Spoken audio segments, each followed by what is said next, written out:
My name is Elise Gardner, and the instant my manager, Croft Brennan, told me my dying father wasn't his responsibility, it shattered everything I believed about who I was. I stood in that antiseptic break room, still dressed in my grimy uniform from the diner where I'd spent 3 years pouring coffee for people who barely noticed I existed, pleading with this man for 1 week off because my dad was taking his last breaths in room 247 of General Hospital. Croft didn't even lift his eyes from the schedule sheets when he muttered, "Find coverage or don't bother coming back. Your personal issues aren't my concern." His words slammed into me like a freight train, wrecking everything I thought I understood about basic human kindness. I'd worked every holiday, covered every sick shift, stayed late without protest, and this was how I was repaid. My father, the gentle man who'd raised me alone after my mother walked out when I was 7, was dying. And this creature wearing a bargain bin tie cared more about weekend lunch rush staffing than the fact my heart was splintering into pieces. Before I explain what happened next, I need you to take a few seconds and tell me if you've ever had someone dismiss the most meaningful moment of your life like it meant absolutely nothing. Because what I uncovered about my father and what I did to that manager will change the way you see revenge forever. You need to hear this story all the way to the end. And don't forget to like, subscribe, and tap the bell icon because this gets so much more twisted than you can imagine. I walked out of that diner without another word. Croft's voice chased me through the kitchen, yelling about how I'd never work in this town again, how he'd make sure everyone knew I was unreliable. I drove straight to the hospital where my father lay hooked to machines that beeped with the slow rhythm of his fading life. Arlo Gardner had been my entire world since I was a child. He worked from home doing what he called number crunching for dull government projects. Always hunched over multiple computer screens in our tiny apartment, wearing the same 3 button-down shirts he'd owned for years. Dad passed away on a Tuesday morning while I held his worn hand. The nurse said he went peacefully, but peace felt impossible when my entire support system vanished in that sterile room. I spent the next 6 days arranging a funeral I couldn't afford, fielding calls from his few coworkers who seemed genuinely shocked by his death, and trying to figure out how someone earning $11.50 an hour was supposed to cover burial costs, rent, and basic living expenses. The funeral was modest. A handful of his colleagues attended along with Mrs. Patterson from next door, who always complained about our television being too loud. But there were also 3 men in expensive suits standing at the back of the chapel, never introducing themselves, just observing with an intensity that made my skin crawl. When I approached them after the service, they merely nodded respectfully and left without a word. Returning to work the following Monday felt like stepping back into a nightmare I'd temporarily escaped. The diner looked the same, smelled the same, sounded the same. Croft stood behind the counter, that permanent sneer etched across his face as if he'd been born wearing it. The other waitresses, Penny and Rue, gave me sympathetic glances but kept their distance. Everyone knew what had happened, and everyone knew better than to cross Croft. I tied my apron around my waist and grabbed my order pad, expecting the usual morning rush of construction workers and office employees grabbing coffee before their real lives began. But something felt different. The kitchen staff kept glancing toward the front entrance, and Penny kept checking her phone with anxious expressions. Then I saw him. A man in a tailored navy suit stood by the host station, scanning the dining room with the precise focus of someone conducting surveillance. He wasn't here for pancakes or coffee. His presence commanded attention in a way that made conversations pause and customers turn in their chairs. When his gaze landed on me, recognition flashed across his features. Elise Gardner. His voice carried an authority that made my name feel important for the first time in years. I nodded, suddenly aware of how absurd I must look in my polyester uniform with its grease stains and frayed edges. "My name is Director Hayes with the Treasury Financial Crimes Division. We need to talk." The words struck me like lightning. Treasury Financial Crimes Division, Government Authority. The kind of serious business that had nothing to do with diner waitresses or people like me. Croft appeared beside us with that greasy smile he saved for customers he feared might complain to corporate. Is there a problem here? Because Elise just lost her father, and she's been a bit emotional lately. Director Hayes fixed Croft with a stare that could have frozen boiling water. Actually, there's no problem at all. Miss Gardner, could we speak privately? I slipped off my apron and followed him outside, leaving Croft standing there with his mouth hanging open like a fish gasping for air. We sat in his government sedan, and Director Hayes opened a briefcase containing documents with my father's name printed across the top in bold letters. Your father was one of our most valuable forensic accountants, he began, and I felt my understanding of reality start to crack. For 15 years, Arlo conducted covert audits of major corporations suspected of tax evasion. His work was so meticulous, so precise, that we built our entire prosecution strategy around his findings. I stared at the documents, seeing my father's name attached to case files involving millions of dollars. This quiet man who wore the same 3 shirts and ate peanut butter sandwiches for lunch every day had been living a completely different life than the one I knew. The company you work for, Director Hayes continued, pointing toward the diner, was his final assignment. Hartwell Food Services has been systematically evading federal taxes for 8 years. Your father documented everything. Shell companies, offshore accounts, falsified employee records, tip theft, wage manipulation. The evidence he compiled could put the executives in federal prison for decades. My world twisted sideways. I'd been serving coffee to criminals who were stealing from their own workers, while my father secretly built the case that would destroy them.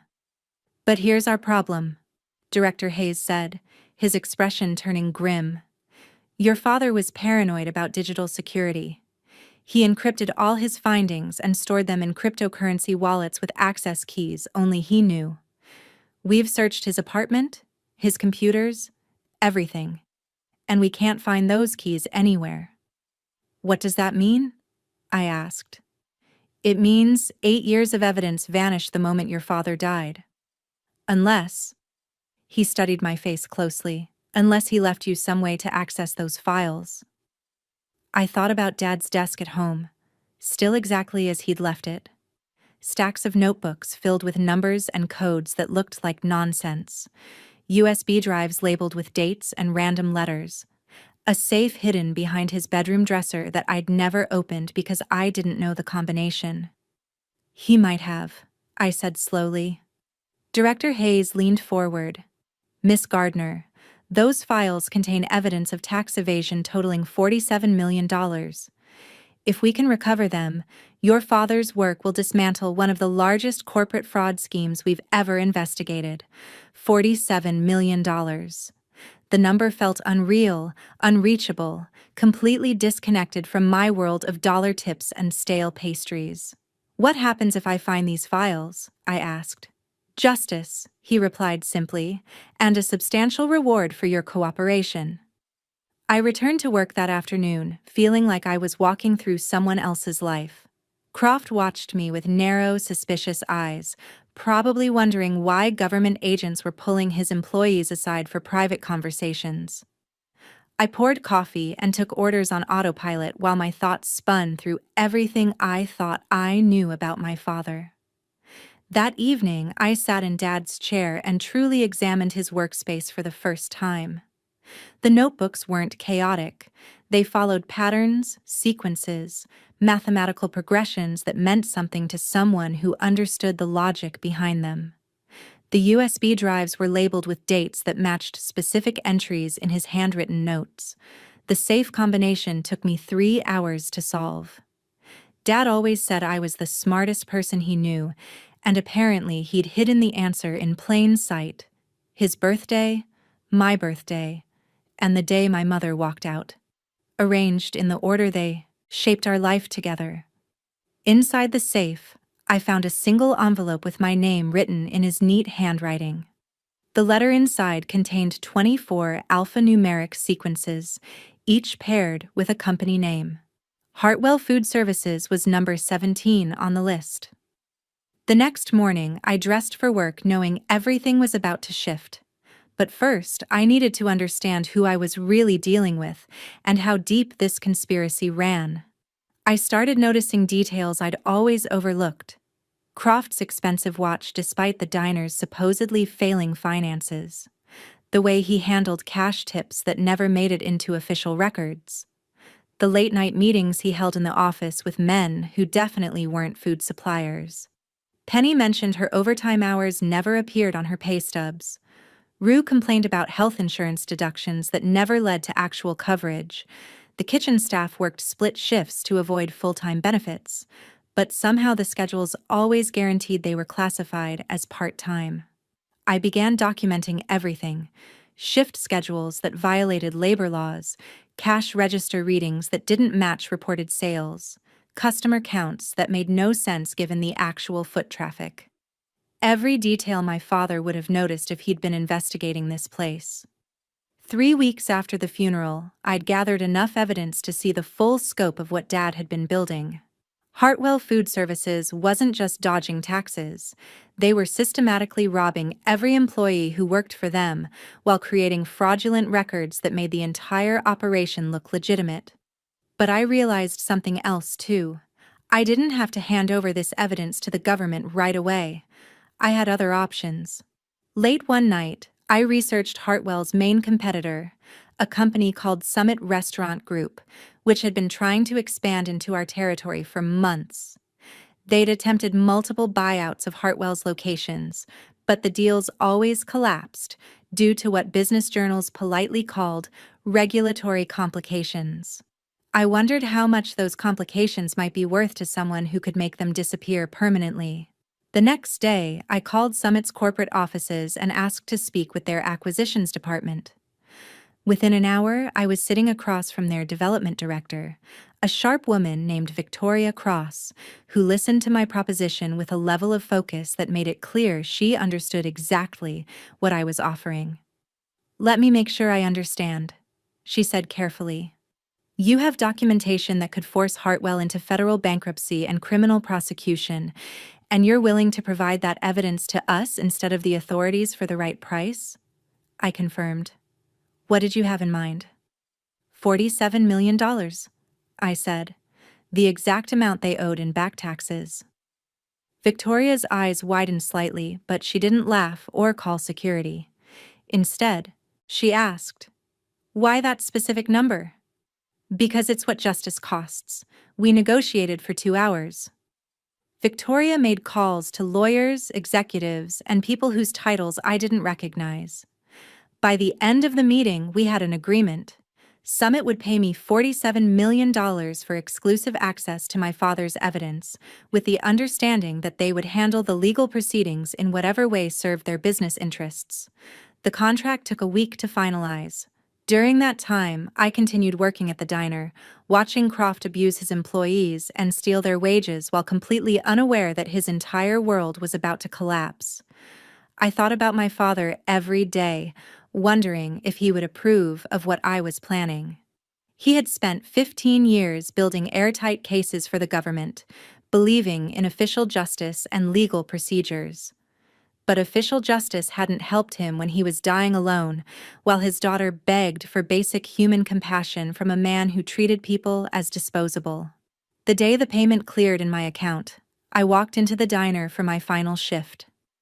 Croft stood behind the register, counting cash drawer receipts with his usual scowl, probably calculating how much he could skim without anyone noticing.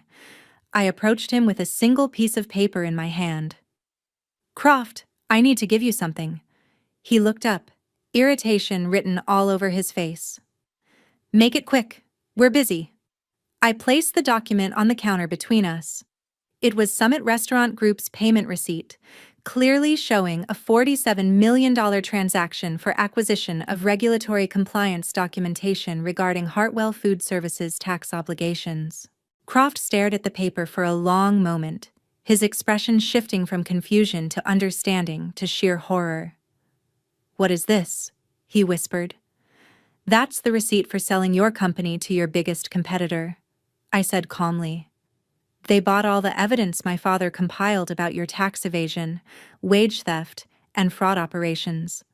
Tomorrow morning, they'll present everything to federal prosecutors and offer to cooperate fully with the investigation in exchange for immunity." Croft's face drained of color. "Your father was a forensic accountant for the Treasury Department who spent years documenting every crime you committed. The government lost his files when he died, but I found them and sold them to Summit for exactly the amount you owe in back taxes."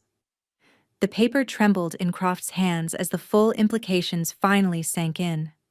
Not only was his company about to face federal prosecution, but their main competitor now owned all the evidence and could control the timing and scope of the legal proceedings to maximize their own business advantage.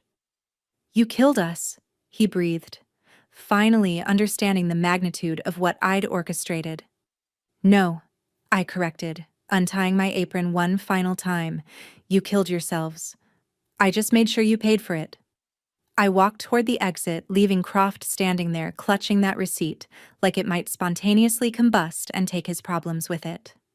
But I wasn't finished yet. The real beauty of my plan was just beginning to unfold. Within 6 hours, Summit's legal team had filed preliminary motions with federal court, presenting themselves as concerned competitors who discovered evidence of systematic tax fraud. They positioned themselves as civic-minded corporate citizens, helping law enforcement uncover criminal activity.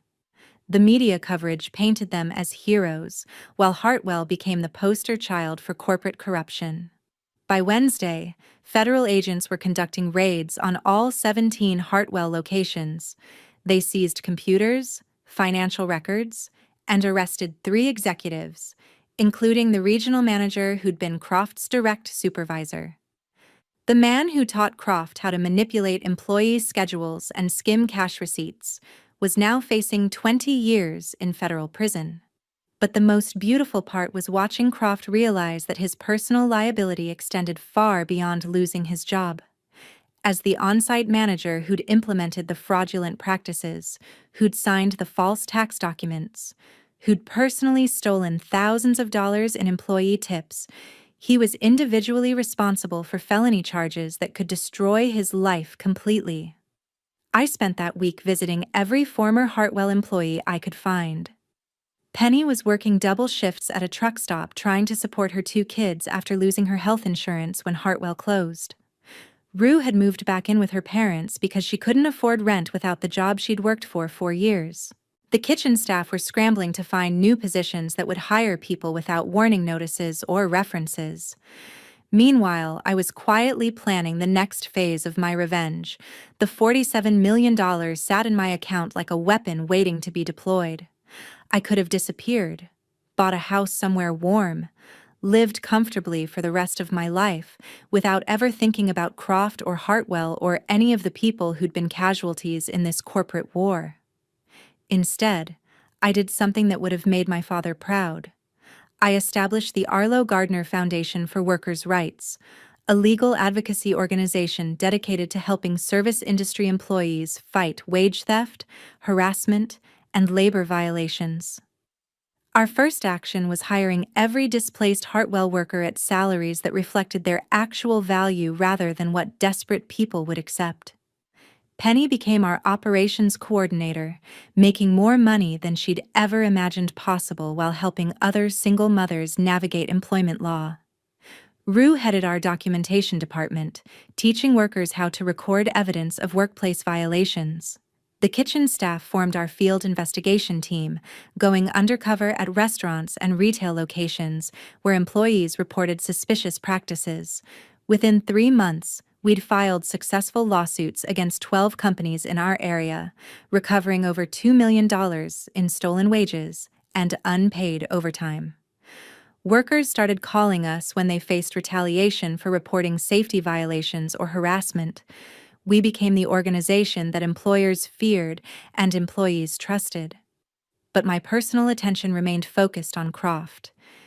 His legal troubles multiplied like bacteria in standing water.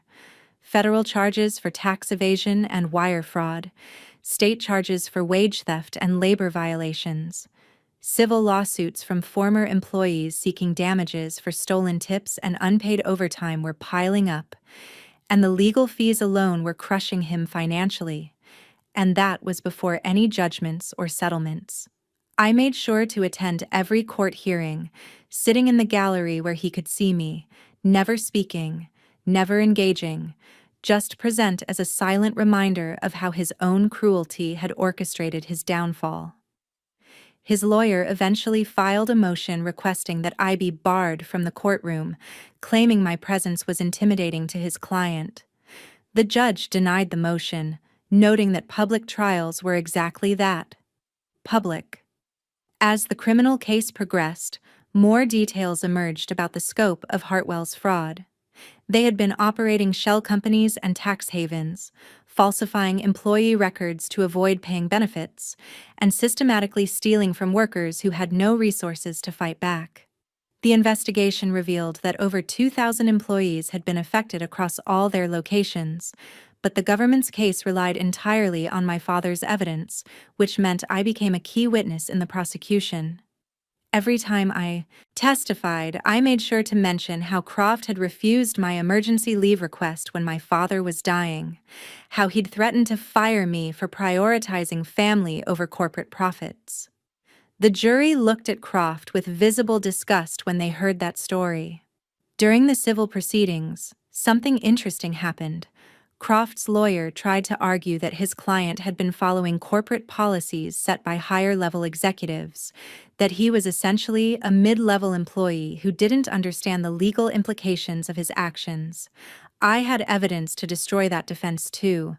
Through my foundation's investigation, we discovered that Croft had been receiving bonuses based on how much money he could save through operational efficiencies.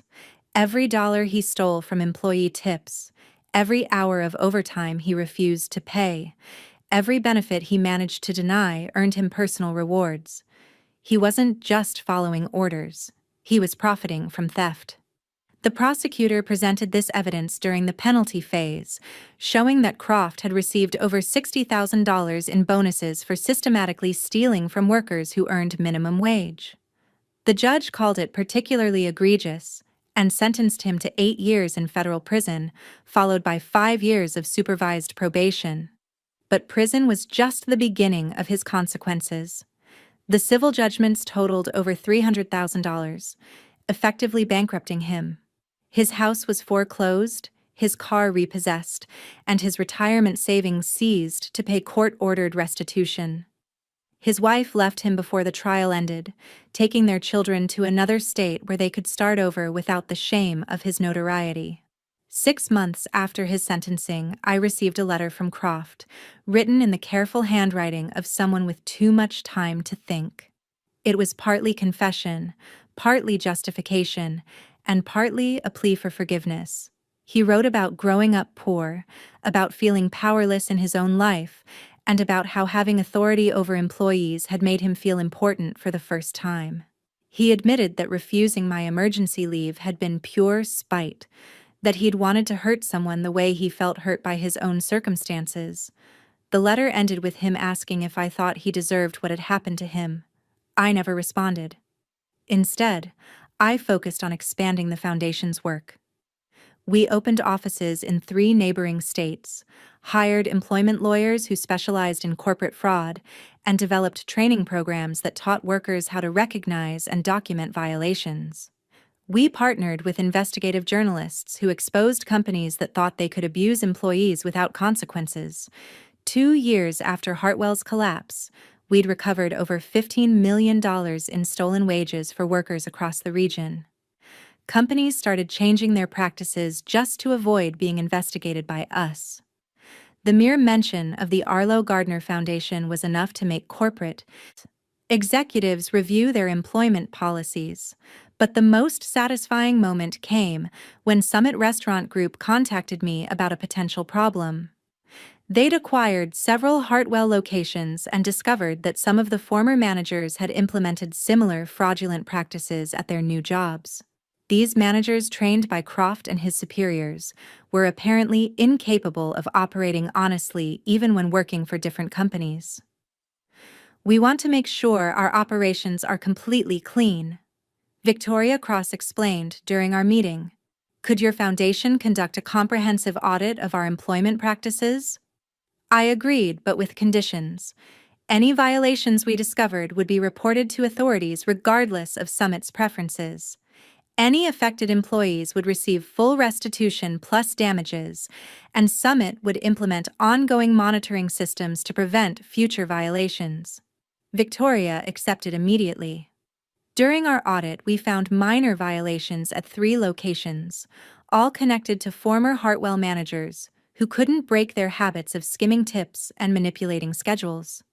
Summit fired them immediately and paid over $200,000 in restitution to affected workers. But they also did something unexpected. Victoria offered to fund an expansion of our foundation's work, providing resources to investigate corporate fraud nationwide, wanting Summit to be publicly associated with workers' rights advocacy to prove ethical business was profitable business. I accepted her proposal but insisted that our investigations remain independent, including pursuing Summit itself if they ever betrayed their commitments.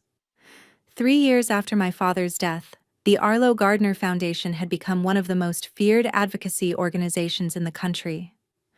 We'd recovered over $50 million for workers, shut down dozens of fraudulent operations, and sent 23 executives to prison. I often thought about what Dad would say if he could see what his quiet, meticulous work had ultimately accomplished. He'd believed in official justice, in proper channels, in procedure. But sometimes official justice needed help finding its way. Sometimes a forensic accountant's daughter had to sell evidence to corporate competitors to make sure criminals faced consequences. Sometimes revenge required patience, strategy, and turning personal grief into systemic change that protected thousands from the same cruelty. I kept Croft's letter in my desk drawer, not out of sentiment, but as a reminder of why this work mattered. His words revealed the mindset of someone who hurt others because he felt powerless, someone who chose to abuse authority instead of using it responsibly. There were thousands of other managers like Croft, other companies like Hartwell, other workers suffering silently. My father had given me the tools to fight them, and I intended to use those tools until every stolen dollar was returned, every violated law enforced, and every worker knew they had someone ready to fight for them when their employers decided profits mattered more than human dignity. Our newest investigation involved a hotel chain where housekeeping staff reported wage theft and sexual harassment, with evidence pointing to organized crime and political corruption far beyond routine violations. It would be our biggest case yet. I thought about Croft in his prison cell, still wondering how mistreating a grieving waitress had ignited his downfall. He'd asked if he deserved what happened. The answer was simple. He deserved exactly what he'd given others. I just made sure he received it with compound interest.